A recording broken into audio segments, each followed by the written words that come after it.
Hola, ¿cómo les va? Bienvenidos a una nueva semana de entrevistas en Telediario Televisión. Soy Guillermo Jeremía y les propongo en esta media hora revisitar un tema que lo abordamos allá lejos y hace tiempo, aunque la vorágine de los acontecimientos en nuestro país hace que la dinámica del tratamiento de los temas envejezca con una rapidez que es asombrosa.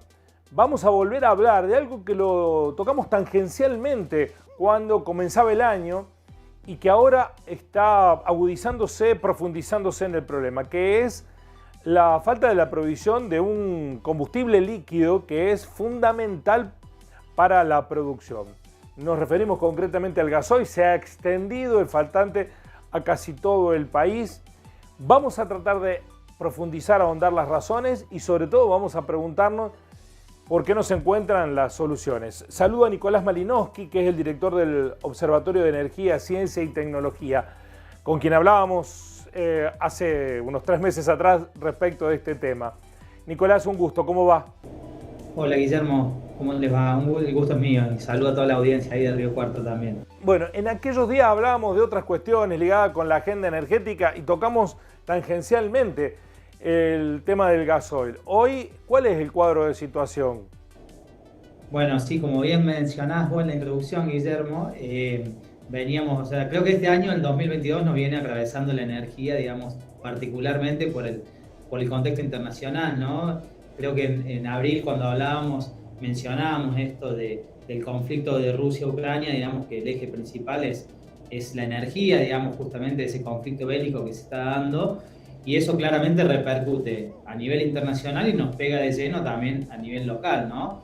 Y entre ellos la cuestión asociada al gasoil, que hoy se está viendo, digamos, o sea, hemos visto la semana pasada cortes de ruta y demás por protestas alrededor de este tema, ¿no? De faltante de gasoil, el aumento de los precios, digamos, y demás que está sucediendo en el país. ¿Y aquí qué es lo que está sucediendo, Nicolás?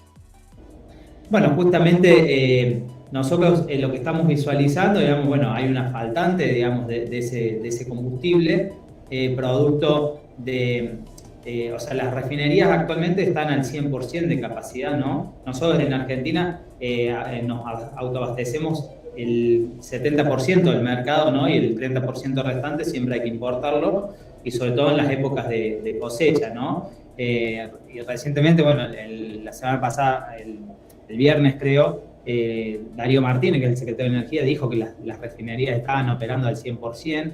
También hay un comunicado de YPF que dice lo mismo, digamos, que las refinerías están operando al 100%. Lo que no está sucediendo, digamos, es la entrega, digamos, en los puntos de abastecimiento, que son las estaciones de servicios, ¿no?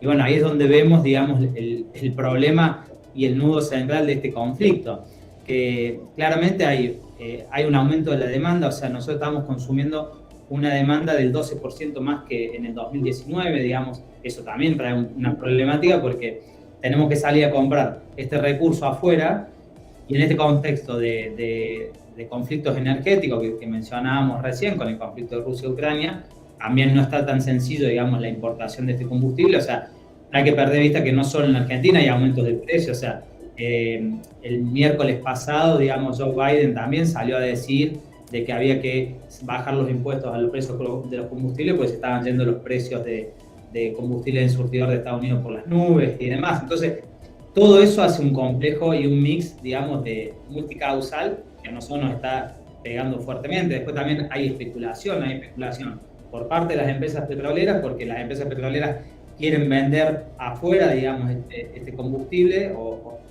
los hidrocarburos, o sea que afuera el precio está alrededor de $110 el precio, y en Argentina el precio de barril, ¿no? Y en Argentina se paga alrededor de $60.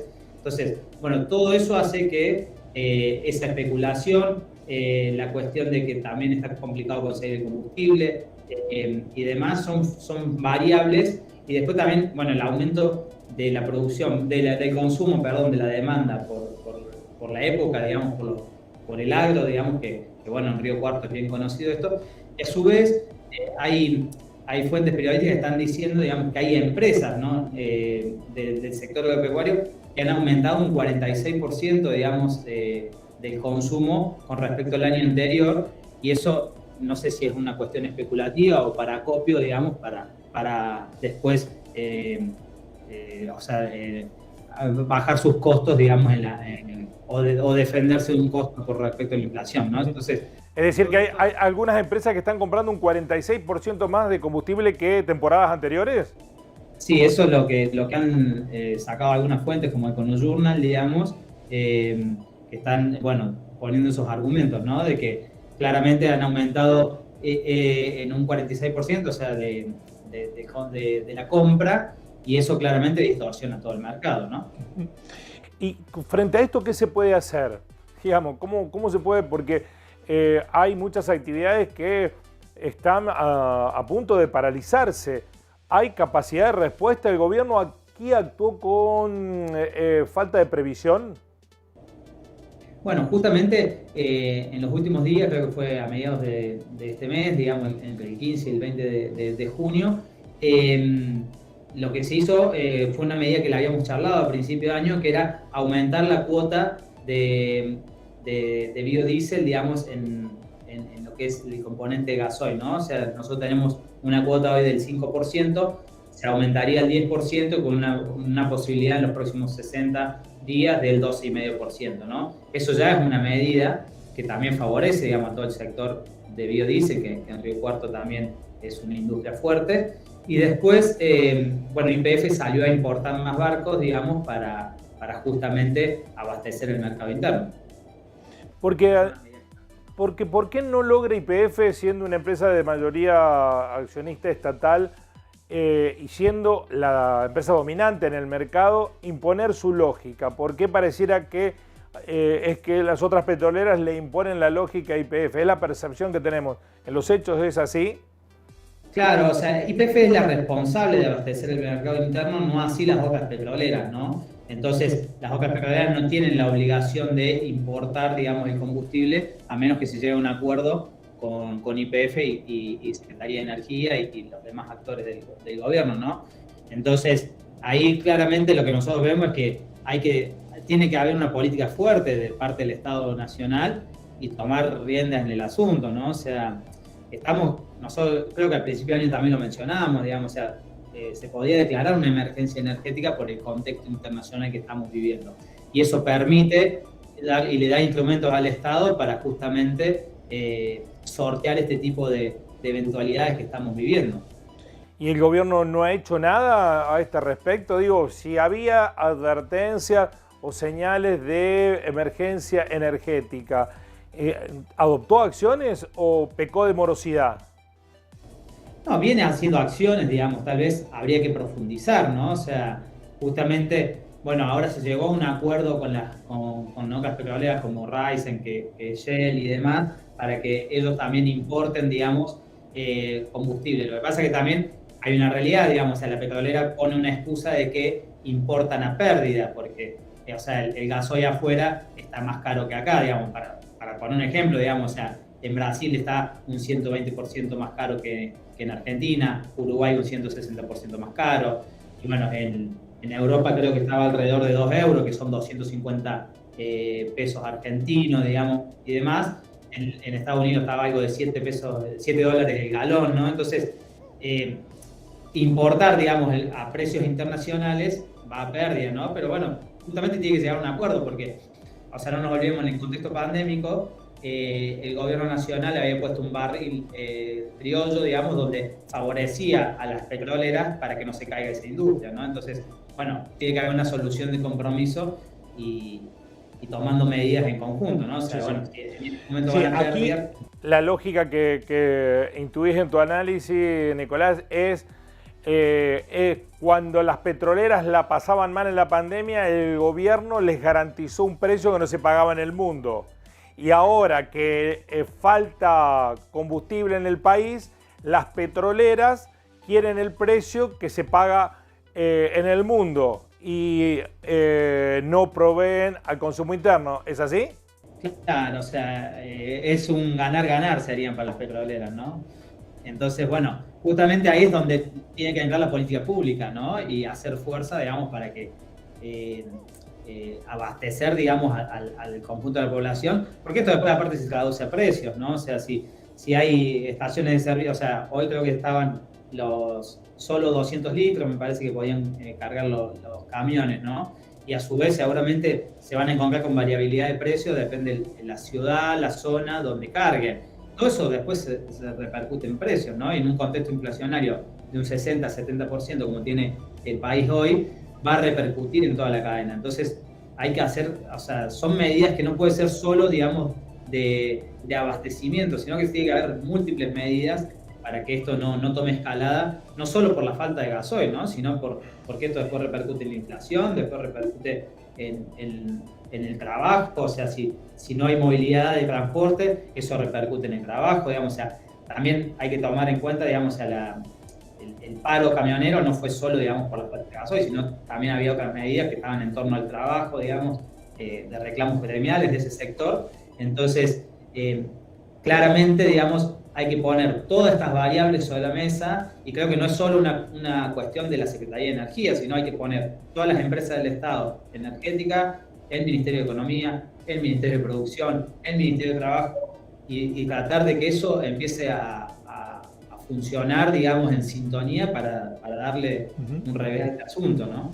Nicolás, en este contexto, ¿cómo es el mercado respecto de la capacidad de reacción? Si hoy no tengo gasoil, ¿cuánto tiempo puede pasar hasta tenerlo? Mira, yo no creo que con las acciones que salió YPF, digamos, a tomar, digamos, que van a hacer la importación de, creo que 3 buques va a traer ahora, en el corto plazo no va a haber faltante, digamos, o sea, más allá de, o sea, puede haber sectores que puede haber una demora por la distribución, ¿no? No creo que llegamos a estar semanas sin gasoil, ¿no? Pero claramente hay una puja por cuál es el precio que se va a pagar. También eso, algunas estaciones o algunas líneas de bandera deben estar especulando con eso. Está bien. Yo veía el precio, digamos, cuando hablamos a principio de año, el precio, para que nos demos una idea de cómo impactó, digamos, el conflicto de la guerra en el precio, digamos, o sea, el euro en enero estaba a 99 pesos en Argentina y hoy está a 175 pesos, ¿no? Entonces aumentó un 75% el litro. Entonces, todo eso, digamos, y claro, y seguramente hay sectores que quieren que aumente más, ¿no? Entonces, y eso nos va a repercutir a todos en el bolsillo y a toda la economía en general, digamos. Las acciones que está tomando tienden a pensar de que no va a haber faltante, digamos, en los próximos días. Perdón que te interrumpí la frase final. ¿Quién es? No, las acciones que está tomando YPF, entiendo, y nos hacen pensar, digamos, de que no va a haber faltante, digamos, de gasoil en los próximos días. Mencionabas que aumentó significativamente el consumo de gasoil. ¿Y eso a qué obedece? Lo que nosotros vemos, digamos, o sea, hay un recupero de la economía y después también lo que mencionamos, la cuestión de especulativa, ¿no? O sea, de acopio de gasoil. Yo me acuerdo en abril cuando también hablábamos de lo que era la diferencia en ese momento. Yo no sé cómo está la diferencia entre precio mayorista y precio minorista, pero sí tengo el dato que habíamos hablado en abril. Por allá estaba, en el canal mayorista estaba un 25 más caro que en el canal minorista. Entonces, en abril se había caído el consumo en el canal mayorista había caído un 2,5% y aumentado el minorista en un 12%. Entonces veíamos cómo estaba esa puja de precios también, ¿no? Entonces, claramente a surtidor faltaba gasoil, digamos. Y después en ese momento YPF también había salido con un comunicado donde iba a poner a disposición todo el entramado que tiene de YPF Agro, digamos, para abastecer justamente el consumo agropecuario, porque estábamos hablando del principio de la cosecha, ¿no? ¿Y eso ocurrió? ¿YPF Agro actuó en consecuencia? ¿Está haciéndolo? Entiendo que puso a disposición, digamos, para abastecer ese mercado.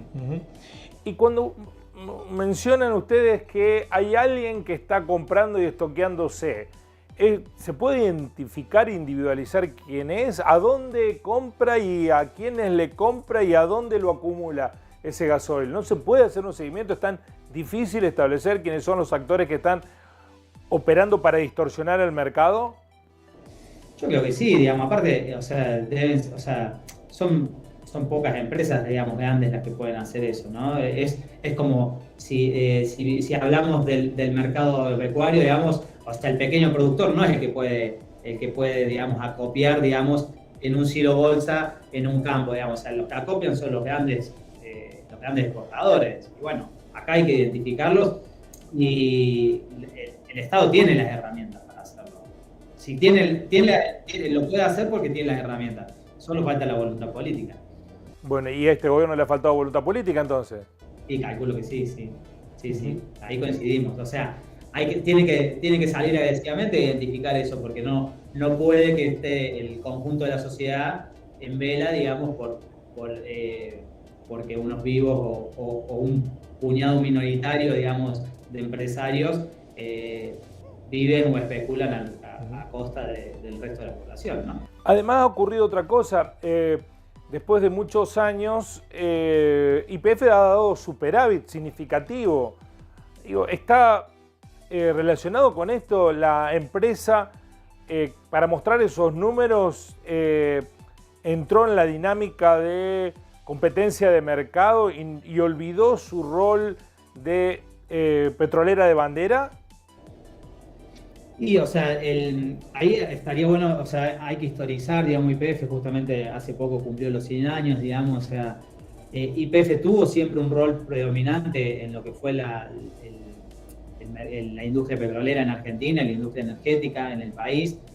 No nos olvidemos del proceso de desmantelamiento y privatización que vivimos en los 90 sobre esa empresa, y después un proceso de recuperación en 2011, digamos, con una empresa que sigue siendo una sociedad anónima, por eso justamente opera y actúa en la bolsa de valores, digamos, y hoy es una empresa testigo, digamos, y es una herramienta que tiene el Estado para ponerla en funcionamiento, digamos, y tiene que operar en consecuencia. Claramente, al ser mayoría estatal, digamos, la Secretaría de Energía tiene que direccionar y darle dirección a esa política que lleva adelante YPF, y que no sea, digamos, una política rentista, ¿no? Sino una política para velar por el precio de la energía en Argentina, un precio testigo que sea accesible, digamos, para el conjunto de la población, y que sea o sea, no nos olvidemos que si la energía se va por las nubes, no vamos a poder producir, digamos, o sea, porque la producción industrial, agropecuaria, agroalimentaria y demás, tiene en consecuencia, o sea, su columna vertebral es el uso de la energía, ¿no? Si eso está por las nubes, eso repercute en todos lados. Y tiene que actuar en consecuencia. Aquí también está la lógica de lo que mencionabas anteriormente. Tal vez se tenga disponible el gasoil que se necesita, pero a precio internacional, impagable en la Argentina, o pagable destruyendo la recuperación de la economía. Y esa es una disyuntiva, hacia dónde vamos, ¿no? A bancarnos que falta un poco de gasoil, o a tener gasoil caro, aunque muchos de los que hoy no lo tienen porque no lo pueden comprar, porque no están en los surtidores, no lo van a tener porque no lo van a poder comprar porque no tendrán los recursos. Sí, y no tenemos que perder de vista, digamos, Guillermo, ahí vos mencionabas recién las ganancias desorbitantes o superavitarias que estaba teniendo YPF también, en el contexto, digamos, que mundial, digamos, o sea, claramente si el Estado no regula, digamos, la exportación, digamos, de petróleo o de hidrocarburos o de materias primas en general, hoy el mundo, digamos, está demandando a precios exorbitantes esas materias primas. Entonces, si nosotros no priorizamos el mercado interno, claramente todo eso se va a ir para afuera, y acá no vamos a poder, digamos, disponer de esos recursos, o lo vamos a tener que pagar a precios internacionales, cuando Argentina no tiene los salarios que tienen los países del primer mundo, ¿no? Entonces, también eso hay que pensarlo, ¿no? Porque siempre se dice, bueno, Argentina tiene el precio histórico, no sé, del litro de nafta ha sido $1, digamos, no sé, que es una referencia que se usa siempre. Y bueno, o sea, Argentina a lo mejor está más bajo de eso. Y bueno, está más bajo porque los salarios también son más bajos. Entonces, no podemos decir, bueno, subamos el costo de la energía, porque el costo en este caso del combustible. Porque si no, también después, vos recién decías, no vas a poder ir a la estación de servicio a llenar el tanque de combustible, ¿no? Sí, lo vas a tener el combustible, pero después no vas a poder llenarlo. Esa es la verdad. Y además es más complejo el escenario, Nicolás, en el sentido que, por poner contraste, hay 2 semanas de protestas en Ecuador, paralizado el país porque, entre las otras cuestiones varias que se ponen en discusión, una de ellas, el pueblo indígena está planteando la elevación del costo del combustible que hace para ellos muchas actividades productivas de difícil continuidad. Pero también vemos que la discusión parlamentaria en España tiene el mismo problema, diciendo, miren, los combustibles han aumentado de manera significativa y la gente no ha podido aumentar ni su producción y ni el costo de sus productos. Bueno, ahí hay un problema global que se suma a los problemas nuestros, ¿no? Sí, claramente o sea, yo creo que van a ser cotidianos los conflictos alrededor de la cuestión energética, y es lo que decíamos al principio, digamos, o sea, la energía se ha tornado, digamos, como uno de los ejes o de las disputas, digamos, a nivel internacional en este cambio de paradigma que se están dando, ¿no? O sea, acordate que ya lo hemos charlado en otros programas o en otras entrevistas, que estamos también en un contexto de transición energética, ¿no? Entonces, y ahí también se cambian la configuración de los sistemas productivos, ¿no? O sea, la tendencia es que el mundo va a pasar de una matriz basada en los combustibles fósiles a una matriz basada en las energías renovables o energías limpias. Eso, digamos, hoy claramente está un poco más lejos del horizonte porque justamente se está viendo que sin los hidrocarburos todavía el mundo no puede funcionar, y nos está pasando en Argentina. Y está pasando, digamos, o sea, vos mencionabas el caso de Ecuador y el caso de España y el caso de Estados Unidos también, digamos, o sea, Joe Biden está teniendo un montón de problemas internos por el aumento de combustibles, ¿no? Sí, sí. Y esto después, en un momento donde la Unión Europea, por ejemplo, el caso de España, digamos, la Unión Europea le prohibió ya el uso, el compre de petróleo ruso, ¿no? Y eso se va a ir por las nubes de sus costos energéticos. Alemania, a su vez, por ejemplo, que iba a ser beneficiada del gas ruso, digamos, o sea, todo el conflicto inicia por el gasoducto Nord Stream 2, donde desde Rusia se iba a abastecer, digamos, a Alemania en forma directa con otro gasoducto. Eso se interrumpió y ahora no va a ser así. Alemania va a importar gas de Estados Unidos a través de barco, pero para eso necesita 2 años para construir mínimamente las estaciones que transforman el gas en barco para después inyectarlo al sistema alemán, y eso a su vez está haciendo que Alemania utilice fuentes energéticas más contaminantes, ¿no? En un contexto donde se declaran como que van hacia la transición energética y hacia disminuir las emisiones de gases de efecto invernadero, ¿no? Entonces, todos esos conflictos los vamos a ver y nos van a tocar de cerca. Y la región, yo creo que ahí está bueno el caso de Ecuador, para pensarlo en términos de región, ¿no? O sea, si Argentina también está teniendo problemas de abastecimiento y en una encrucijada energética, como lo está teniendo Ecuador y el resto de los países en América Latina. Entonces también hay que hacer el esfuerzo para pensarnos tal vez como un bloque latinoamericano en la cuestión energética, ¿no? O sea, dar una respuesta como bloque,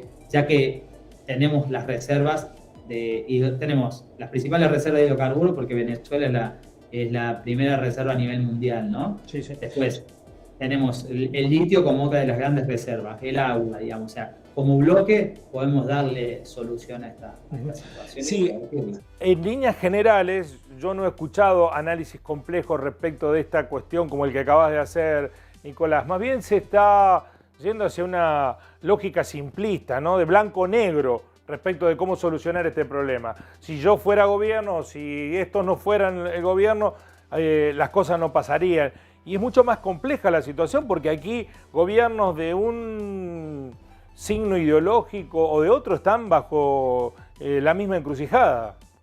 Sí, incluso, por ejemplo, está bueno, nosotros discutíamos esta semana, analizar el caso brasilero, por ejemplo, está teniendo un proceso como tuvimos nosotros en los 90, ¿no? A principios de este mes se aprobó la privatización de Eletrobras, que sería la empresa como nosotros teníamos de agua y energía, donde esto va a traer un montón de conflictos hacia dentro de Brasil, y a su vez se está tratando de privatizar, eso se autorizó el 6 de junio, se autorizó la privatización de Petrobras, ¿no? Que sería la YPF, como teníamos nosotros antes de la privatización. Entonces, vemos también cómo empieza a jugar el mercado, o sea, los intereses privados, a tratar de romper, digamos, las empresas estatales que estaban quedando en la región para justamente no avancemos, digamos, en esto que hablábamos de de la región latinoamericana o la Unión Latinoamericana en torno a la energía, digamos, porque justamente son los instrumentos que, o sea, esas empresas estatales las necesitamos para poder hacer este tipo de integración, ¿no? Porque si no, claramente las empresas privadas no lo van a hacer. Tengo que preguntarte, aunque sea un título, porque es para desarrollar más complejo seguramente en otro momento, la segmentación de las tarifas energéticas que anunció el Gobierno Nacional, ¿es viable de implementar? ¿Lo ves como una respuesta para ir abandonando de a poco la política de subsidio? Sí, yo creo que más que atacar, o sea, está bueno, digamos, discutir, digamos, la segmentación tarifaria. Yo creo que también habría que poner más foco, digamos, en las ganancias que tienen las empresas también, ¿no? Me parece que, o sea, no nos olvidemos que desde 2016 al 2020, 2019 en realidad, las empresas energéticas tuvieron un 3000% de aumento y eso no se discutió todavía. ¿A dónde fue ese aumento y cuál es el costo real de la energía en Argentina? Me parece que deberíamos tratar de poner los esfuerzos ahí y después, si la segmentación sirve, bienvenida sea, pero no sé si es el foco en este momento.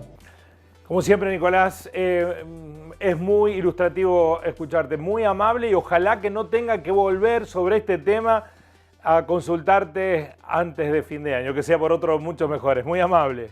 Yo creo que lo vamos a seguir charlando, pero ahí con respecto a la segmentación también decirlo, o sea, es muy difícil de implementar cuando tenemos el 40% de la población bajo la línea de pobreza, ¿no? Yo veía que circuló en las redes, digamos, ahí en un barrio en San Luis, digamos, que le dejaron en el medidor para el que toma la lectura de la empresa distribuidora, que por favor no le corten la luz, digamos, porque no le van a pagarla, ¿no? Entonces, si estamos viviendo eso, digamos, creo que hay que, o sea, la mayoría de la población no está pudiendo llegar a pagar la luz, digamos, me parece que el problema está en otro lado, más allá de la segmentación en sí, ¿no?